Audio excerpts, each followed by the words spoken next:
madaxweyne ku-xigeenka jamhuuriyadda Soomaaliland ahna kusimaha madaxweynaha mudane Maxamed Cali Cabdi ayaa maanta ka qayb galay xafladda furitaanka wajiga labaad ee mashruuca biyo ballaarinta Hargeysa kaasoo lagu xoojinayo adeegyada biyaha ee caasimadda. Mashruucan oo ay maalgelisay dowladda Jarmalka isla markaasna ay fulisay wakaaladda biyaha Hargeysa ayaa loogu talagalay in lagu kordhiyo helitaanka biyaha nadiifta ah laguna daboolo baahida sii kordhaysa ee bulshada ku nool magaalada Hargeysa.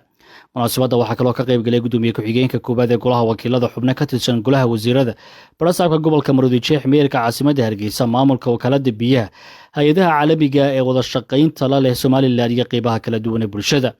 ugu horreyn waxaa munaasabadda ka hadlay maarayaha wakaaladda biyaha Hargeysa Cabdullaahi Beershi oo ka warramay isla markaana ka warbixiyay muhiimadda mashruuca iyo marxaladihii kala duwanaa ee soo maray intii uu socday. waxa uu sheegay mashruucu door muhiim ah ka qaadan doono yareynta biyo yaraanta iyo kor u qaadista adeegyada biyaha caasimadda. mashruucaasi sida ku qoran riboodkiisa wuxuu awoodda saarayaa keestooyinka ama kaalmaha meelaha biyaha dadka danyarta ay ka cabaan. marka la isku daro waa 357 kaalmood intii hore wakaaladdu hore u lahayd iyo inta cusub ee mashruuca marka la isku daro. qiyaastii waxaa dad aad u tiro badan baa markaa loogu talagalay 50% dowladda Jarmalkuna waxay culayska saaraysaa in markaasi la dhamaystiro. nasiib wanaag madaxweynaha jamhuuriyadda Soomaaliland markuu riboodka dib u eegay mashruuca wuxuu soo saaray wareegto markaa uu hoos ugu dhibay qiimaha biyaha si ay markaasi dadkaasi aanay uga caban biyo markay gaadhaan haddana biyuhu inay qiimahooda ay sareeyaan. arrintaasina waxaan tallaabo aad u weyn ayay ahayd oo madaxweynuhu markaasi u qaaday. marka intaasi laga yimaado maayirka caasimadda Hargeysa iyo xubno ka tirsan golaha wasiirada oo iyaguna halkaasi ka hadlay ayaa si weyn u bogaadiyay mashruuca kuna tilmaamay mid ka mid ah mashaariicda horumarineed ee ugu muhiimsan ee laga hirgeliyay magaalada Hargeysa. waxay xuseen in helitaanka biyo nadiif ah ay tahay adeeg aasaasi ah oo lafdhabar u ah caafimaadka bulshada iyo horumarka dhaqaalaha. maanta waxaynu u dabaaldegaynaa mashruuca weyn ee aan sidaan hore u soo xusay aynu saxeexnay 2016 bishii 17keedii oo wasiirka maaliyadda markaa ay ahayd Samson Cabdi Aadan maarayaha wakaaladda biyaha wuxuu ahaa Ibrahim Siyaad Yunis. intii ka dambeysayna waxaa maaraya ka ahaa wakaaladda biyaha Axmed Cali Taaro dhammaantoodna si fiican bay waajibaadkooda u guteen mas'uuliyiinta kala dambeeyay.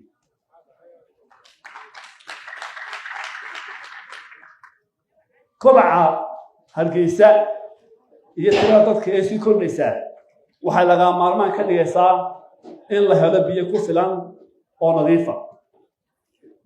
biyo ku filan oo nadiif ah waxa lagu heli karaa oo kaliya inaga oo aan muujina baahida aynu qabno iyo kamida dhalinta marka aynu helo maalgelin inaynu si wanaagsan oo hufan u maamulno.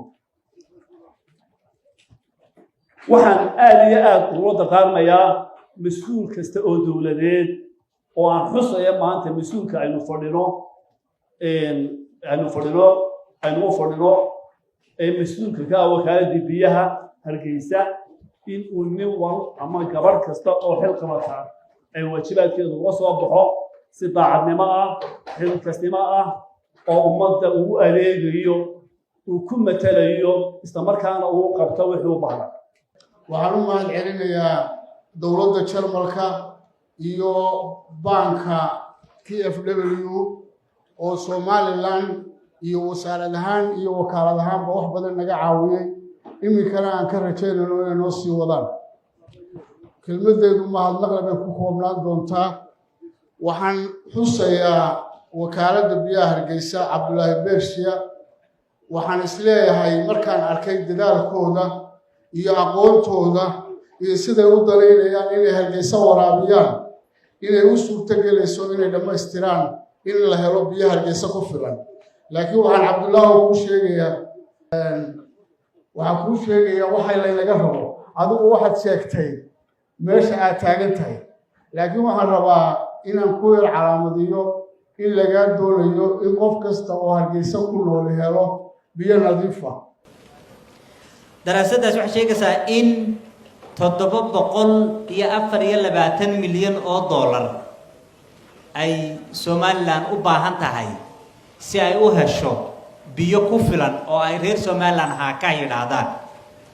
madaxweynaha markii daraasadda loo soo bandhigay wuxuu qaatay go'aan ah inuu daraasadda ku shaqeeyo hadii la yiraahdo lana abuuro wax la yiraahdo sanduuqa horumarinta biyaha Somaliland. sanduuqaasina uu noqdo sanduuq dawladuna lacag ku shubto private kuna ku shubi karo way sababta biyuhu waxyaabaha maxaan ku dhahday si sustainable looga ganacsan karo. dunida dhan biyaha lacag baa la bixiya inaguna lacag baynu bixinaa biyaha bilaash kuma qaadan marka private kuna uu ku shubi karo cidii ina caawinaysaana ay ku shubi karta hadii la haydo. madaxweyne isagoo taa ka duulaya waxyaabaha ugu waaweyn ee dawladda aynu saaxiibka nahay ee aqoonsanay Israa'iil oo kala hadlay iyaguna ay aadka ugu fiican yihiin biyaha kowka waa sababta 25 injineer ay hore ugu tageen Israa'iil tababar soo qaateen soo noqdeen haddana 25 kale ay u joogaan. intii hadda uu safarkii ugu tagay uu ku joogayna culayska koowaad uu madaxweynuhu ku saaray biyaha waxaan rajaynaynaa insha Allah himiladaasi inay rumoobi doonto. munaasabadda waxaa sidoo kale ka hadlay madaxa iskaashiga horumarinta ee safaaradda Jarmalka ee Nairobi isagoo sheegay in mashruucu uu suurtagelin doono in ka badan 200,000 oo qof inay helaan biyo nadiif ah.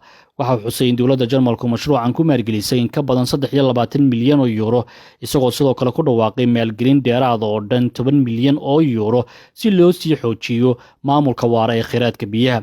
gabagabadii munaasabadda madaxweyne ku-xigeenka Jamhuuriyadda Soomaaliland ahna kusimaha madaxweynaha Mudane Maxamed Cali Cabdi ayaa bogaadiyay dhammaan dhinacyadii ka qayb qaatay hirgelinta mashruuca.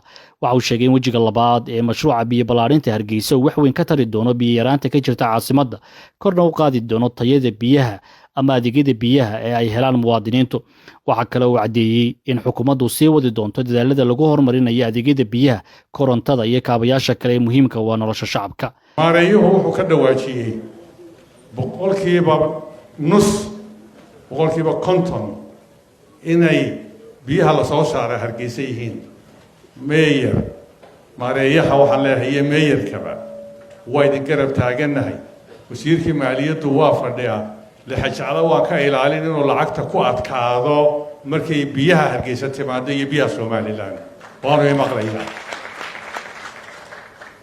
waxaan rajaynaynaa 2 sanadood iyo badh inay biyaha Hargeysa iyo magaalooyinka oo dhan Somaliland ay helaan ugu yaraan 80% dadka ku nool. way noloshu waa biyaha xoogaa saarana madaxweyne ka go'an tahay way ga go'an tahay dawladda ka go'an tahay haddayna biyo helin noloshu wadanka ma hagaagayso. waa ogtihiin sida wasiirka madaxtooyadu sheegay 2 shay haddaynaan meel ka gaarin horumar ka gaarin nolosha dadku iyo wadankuba way silci doontaa. biyaha iyo laydhka magaalooyinka mesela imika xeebaha kale dhul ku laaday haddaan laydh ku jirin nolol ma jirayso.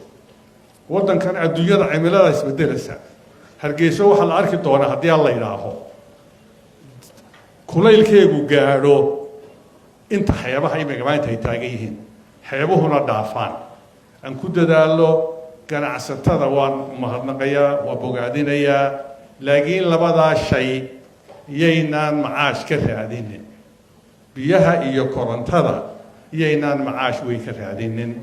dawladdana way ka go'an tahay inay wixii ay awoodi karto in hore loo mariyo wajiga saddexaad maanta wajigii labaad.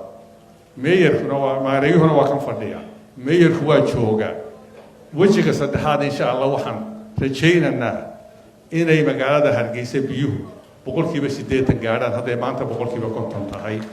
Cabdicasiis Ciidid Cilmi warbaahinta qaranka xarunta qasriga madaxtooyada Jamhuuriyadda Somaliland Hargeysa.